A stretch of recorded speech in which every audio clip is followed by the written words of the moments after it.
Je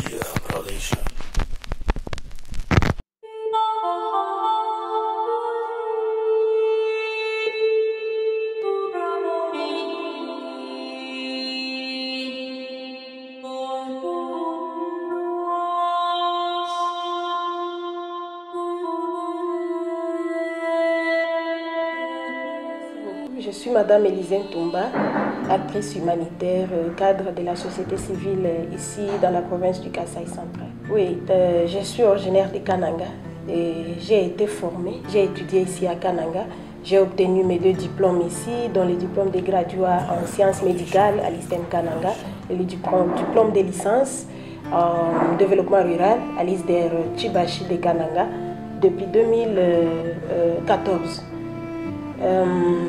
Activiste volontaire de la société civile, j'ai mené beaucoup d'activités et je me suis sentie obligée d'intégrer le volontariat et la société civile depuis 2011. J'avais aimé vraiment, j'avais été influencée par les activités non lucratives, les activités volontaires, les activités bénévoles, mais dans le souci de voir d'autres couches de femmes émancipées et devenir aussi leaders comme moi. Mon profil et mon engagement communautaire m'a facilité à intégrer certaines organisations locales de défense des droits des femmes et à travers ces organisations, à travers les activités réalisées, à travers les forces constatées dans mon expertise, j'ai été notifiée coordonnatrice d'une ONG locale, Action Femmes et Développement, que j'ai assuré la coordination depuis 2016 jusqu'à aujourd'hui. Et après avoir réalisé beaucoup d'activités et après avoir constaté une force dynamique en moi, j'ai reçu l'occasion et l'opportunité d'obtenir un contrat avec la Fondation internationale pour les systèmes électoraux, au travers de laquelle j'ai réalisé un mentorat de 20 femmes à Kananga pendant 6 mois, prolongé à 9 mois jusqu'à aujourd'hui.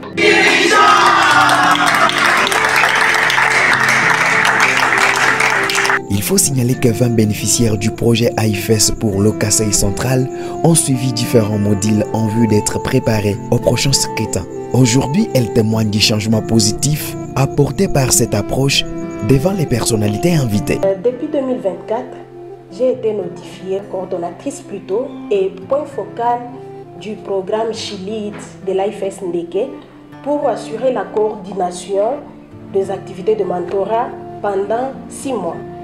J'avais trouvé déjà ça comme une bonne occasion afin de manifester mon expertise. J'ai usé d'abord de mon profil académique, j'ai utilisé de mon expertise, j'ai utilisé de l'expérience vécue dans d'autres organisations pour rendre crédibles ces programmes dans la province. J'ai aussi bénéficié de l'appui de certains partenaires locaux et surtout les partenaires étatiques comme les autorités locales qui ont trouvé important d'accompagner le programme, qui m'ont facilité dans la sélection des femmes. J'ai sélectionné 20 femmes chilites. Les femmes ont reçu un renforcement des capacités, une formation de 5 jours suivie d'une série de coaching, une série de mentorats individuels qui ont facilité à ce que ces femmes obtiennent une capacitation durable et concrète pour arriver à élaborer elles-mêmes leur plan d'action. Chose qui n'a jamais existé ici dans la province. Trouver une femme politique qui élabore son plan d'action et qui arrive à le mettre en œuvre. Donc réaliser une activité planifiée, organisée, c'était vraiment une grande joie pour moi de voir que mon travail n'a pas été inutile. Je n'avais pas prêché au désert. Je dirige, je dirige, je dirige. Parlant des résultats, il y a eu le renforcement des capacités de 20 femmes dans le leadership politique. Il y a eu également une émergence d'un réseau des femmes leaders qui n'avaient jamais existé, parce que dans la province, toutes les femmes qui ont des ambitions politiques peuvent se nommer leaders, mais elles sont vraiment, elles ne sont pas regroupées, elles ne sont pas cadrées. Mais c'est pour la première fois que nous avons créé un réseau des femmes. Et ce réseau a émergé. Aujourd'hui, le réseau est visible dans la communauté. Il y a eu aussi le changement des attitudes comme résultat, parce que la classe politique, c'est une classe purement arrogante, mais j'ai réussi à convaincre, à changer les comportements de ces femmes dont les attitudes aujourd'hui sont appréciées dans la communauté. Les femmes qui ne recevaient jamais les autres, les femmes qui n'avaient jamais eu le temps d'écouter les autres, les femmes qui ne connaissaient même pas comment collecter les besoins prioritaires de la communauté pour laquelle elles travaillent.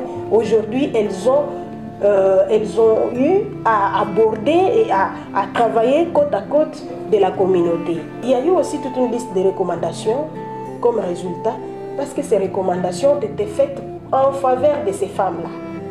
Les recommandations dans la résilience politique, les recommandations pour amener ces femmes à se revaloriser. Ce sont des résultats toujours de ce programme, chose qui n'avait jamais existé dans la province.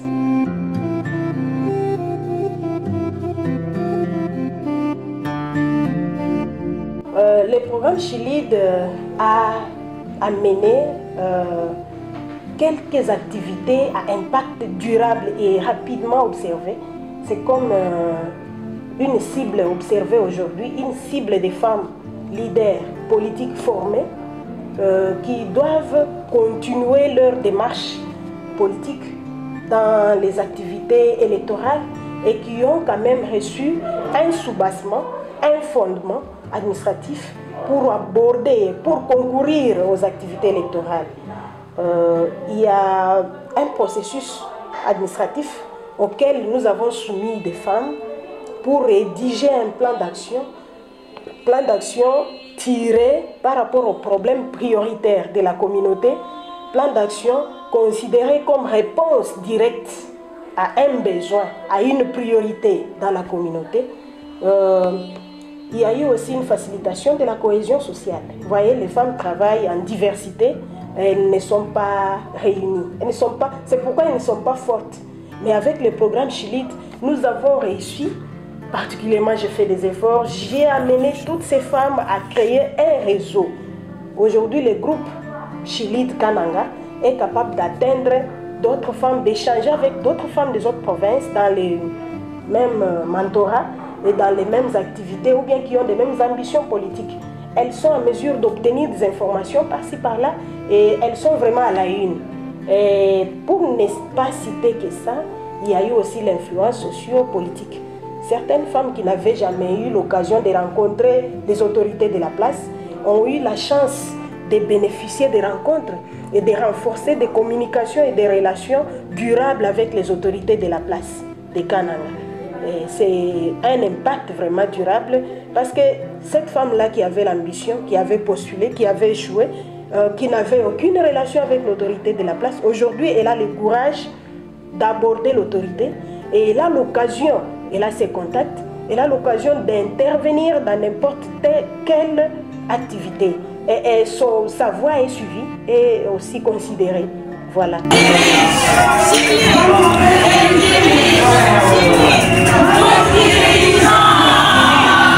Oui, de ces faits découle une vision par rapport à la mise en œuvre de cette activité.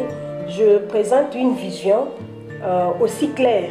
Je suis en train de voir comment continuer le renforcement du leadership féminin pour ne pas me limiter seulement à l'appui financier de l'IFES. Je suis en train de voir comment mobiliser les moyens pour amener les femmes, autant de femmes, parce qu'ici j'ai travaillé avec 20 femmes, mais je suis en train de voir comment augmenter la cible. Et s'il faut parler de la participation politique de la femme, il faut voir aussi le fondement financier, la capacité et les moyens que la femme doit disposer pour arriver à concourir aux élections. Je suis en train de voir comment ouvrir des brèches de communication entre les femmes et les bailleurs de fonds entre les différentes banques de crédit, entre les différents partenaires d'appui qui peuvent soutenir ces femmes, pas seulement les ventes, augmenter aussi la cible et rendre les femmes crédibles devant certaines banques et certaines offres afin de faciliter l'évolution de ces femmes sur le plan politique et administratif. Je voudrais parler aussi de la réduction des obstacles socio-culturels. Vous savez que nous sommes dans une zone dominée par la culture et les coutumes. Bien sûr que j'ai mentoré 20 femmes, elles ont eu le courage, mais l'obstacle demeure encore. Je suis en train de voir comment faire un plaidoyer au niveau du gouvernement pour appuyer l'intégration de la masculinité positive, l'implication des hommes dans l'accompagnement de ces femmes et aussi l'implication des autorités dans l'accompagnement de ces femmes pour appuyer leur participation et aussi accroître leur rôle dans la communauté.